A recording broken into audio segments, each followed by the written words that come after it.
Proclamação do Evangelho de Jesus Cristo, segundo João. Celebrava-se em Jerusalém a festa da dedicação do templo. Era inverno. Jesus passeava pelo templo no pórtico de Salomão. Os judeus o rodeavam-no e disseram: Até quando nos deixarás em dúvida? Se tu és o Messias, dize-nos abertamente. Jesus respondeu: Já vo-lo disse, mas vós não acreditais. As obras que eu faço em nome do meu Pai dão testemunho de mim. Mas vós, porém, não acreditais, porque não sois das minhas ovelhas. As minhas ovelhas escutam a minha voz. Eu as conheço e elas me conhecem. Eu dou-lhes a vida eterna, e elas jamais se perderão. E ninguém vai arrancá-las da minha mão. Meu Pai, que deu essas ovelhas, é maior do que todos, e ninguém pode arrebatá-las da mão do Pai. Eu e o Pai somos um. Palavra da salvação.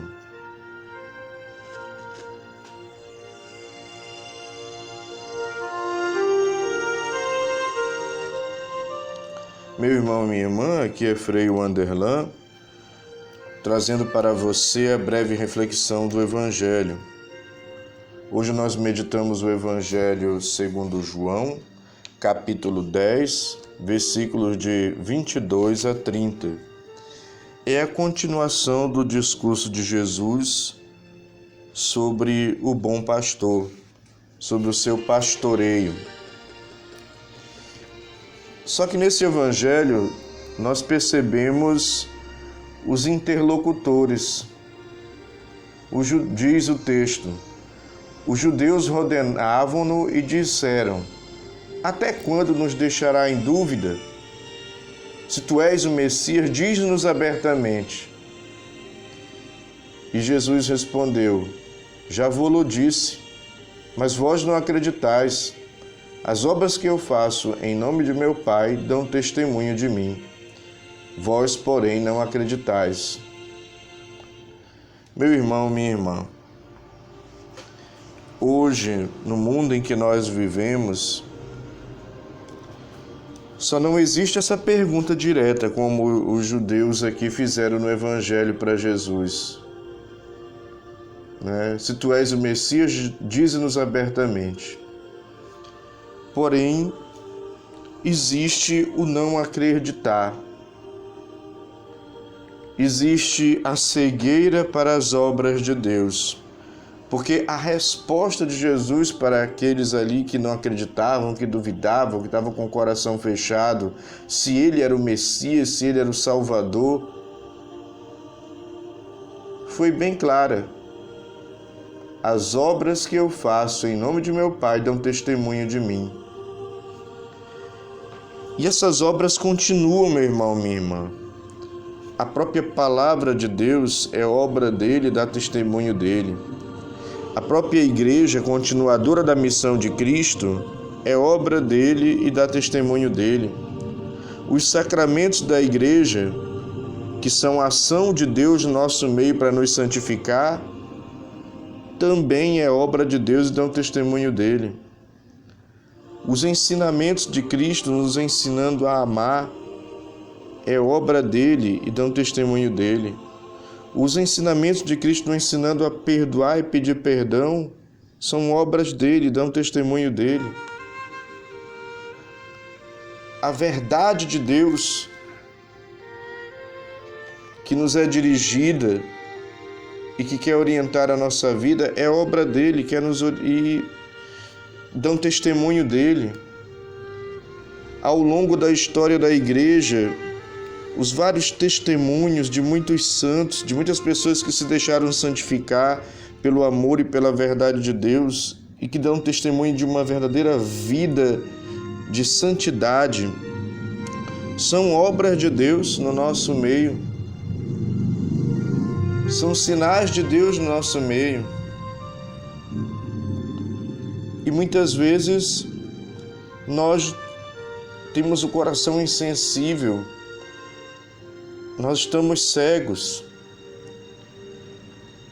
porque nós enxergamos o mundo, a sua mundaneidade, como diz o Papa Francisco, nos concentramos no nosso ativismo, nos concentramos no nosso corre-corre, nos concentramos nos bens materiais, nos concentramos na busca dos prazeres, nos concentramos naquilo que nós preferimos, nos nossos gostos, vontades e caprichos, nos concentramos na mídia, hoje nas redes sociais, e até nos deixamos enganar pelas fake news, pela confusão do excesso de informação manipulada no nosso meio, inclusive por máquinas que fazem disparos de falsas notícias pela internet. Nos concentramos e dedicamos o nosso tempo à televisão, a novelas, a tantos outros conteúdos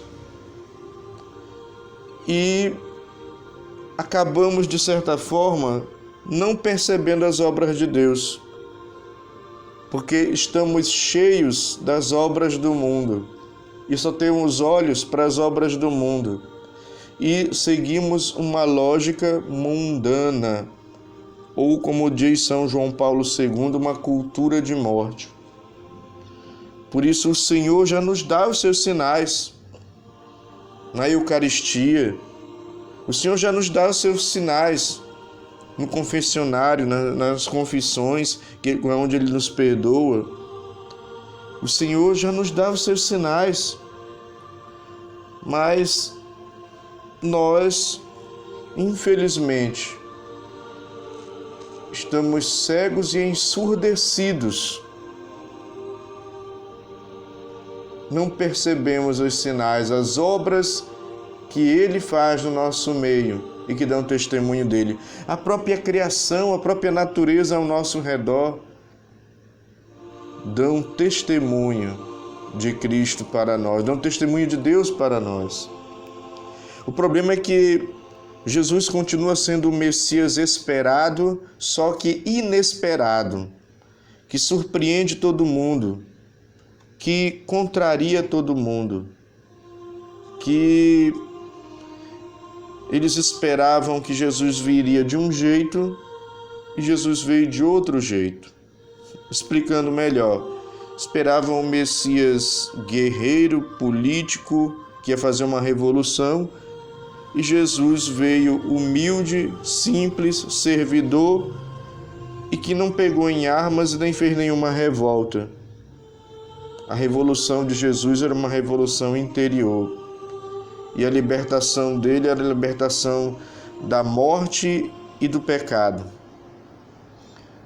E uma libertação que não se limita a um mero momento histórico, mas é uma libertação que na cruz se estende para toda a história da humanidade e para a eternidade, claro. Então ele é o Messias inesperado. E hoje também as pessoas ficam atrás de sinais, atrás de prodígios, atrás de coisas extraordinárias, de coisas surpreendentes, para que eu me convença que ali realmente Deus age, que a verdade de Deus é a verdade que está acima de todo o pensamento humano, de toda a lógica humana. Aí, enquanto eu não vejo nenhum sinal, nenhum milagre, nem nada extraordinário, eu acabo não acreditando e me fecho para os sinais ordinários, para os sinais do dia a dia que Deus realiza ao meu redor, na minha vida. Por isso, meu irmão, minha irmã, os sinais de Deus já estão aí. As obras de Deus já nos envolvem, já nos cercam. O amor de Deus já é derramado em nossas vidas. A graça de Deus já nos acompanha. Nos convençamos, sejamos as ovelhas que percebem os sinais do bom pastor, que nos conduz, que nos orienta, que nos alimenta, que nutre a nossa vida, que nos protege, que nos prepara para a vida eterna. acolhamos as obras que Jesus realiza no nosso meio e creiamos em Deus. E nesse crer em Deus nos conformemos a nossa vida à vontade dEle, nos deixemos conduzir por Ele, nos deixemos converter. Louvado seja nosso Senhor Jesus Cristo, para sempre seja louvado.